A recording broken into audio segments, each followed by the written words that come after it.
New year వేడుకల నేపథ్యంలో రాత్రి వేళ విందులు వినోదాల పేరుతో రాత్రులు రోడ్లపైకి వస్తుంటారు చాలా మంది యువతి యువకులు. అలాంటి వారికి అడ్డుకట్ట వేసేందుకు డ్రంక్ అండ్ డ్రైవ్ లో పట్టుబడితే ఇక అంతే అంటూ హెచ్చరిస్తున్నారు పోలీసులు.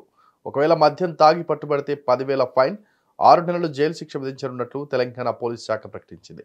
న్యూ ఇయర్ సందర్భంగా ఆదివారం రాత్రి 8 గంటల నుంచే పోలీసులు ఈ drunk and drive drug detection టెస్టులు నిర్వహించనున్నారు.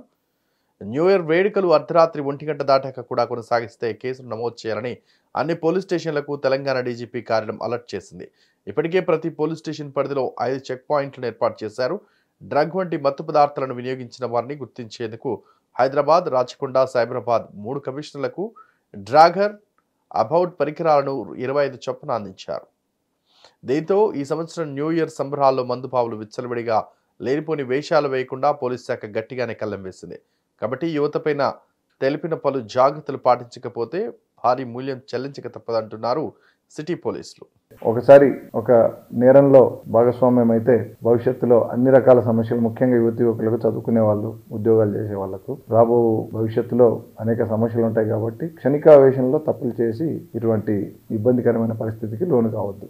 అట్లాగే pubs, restaurants and other event మేనేజర్స్కి ఆల్రెడీ మేము నోటిఫికేషన్ ఇచ్చాము. ఏ పరిమితులు ఉండాలి, దేనికి లోబడి అవి పనిచేయాలి, తర్వాత ఏవి అనుమతించబడతాయి, ఏవి అనుమతించబడవు, ఏ వయసు వారికి ఆల్కహాల్ అనుమతించబడుతుంది, ఏ వయసు వారికి అనుమతించబడదు, ఇవన్నీ చూసుకుని దయచేసి అవన్నీ కూడా పాటిస్తూ, మైనర్స్ వాళ్ళు ఎవరు వస్తే మీకు బై వెరీ ఫస్ట్ లుక్ వాళ్ళు మైనర్స్ అని తెలుస్తుంటుంది. సో వాళ్ళకు లిక్కర్ సర్వ్ చేయకూడదు. అట్లాగే డ్రగ్స్ లాంటి నిషేధిత పదార్థాలు అయితే it's a big no.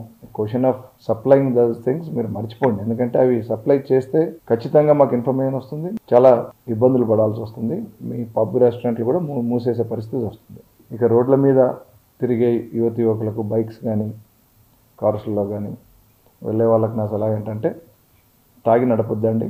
Me vehicle నడపడానికి మీ స్నేహితుడిని ఎవరైనా డ్రింక్ చేయని అలవాటు లేని వాళ్ళు కానీ, లేకపోతే ఆ పూటకు డ్రింక్ చేయకుండా కంట్రోల్ చేసుకునే వాళ్ళు పెట్టుకోండి. మీరు రిటర్న్ వెళ్ళేటప్పుడు డ్రైవింగ్ వాళ్ళు చేయాలి. ఎందుకంటే డ్రంక్ అండ్ డ్రైవింగ్ మధ్యలో మేము చెట్లు చేస్తాం, మళ్ళీ అవన్నిట్లో పట్టుబడితే మళ్ళీ ఇబ్బందులు వస్తాయి. ఈ వీడియో కనుక నచ్చినట్లయితే please like and share and subscribe.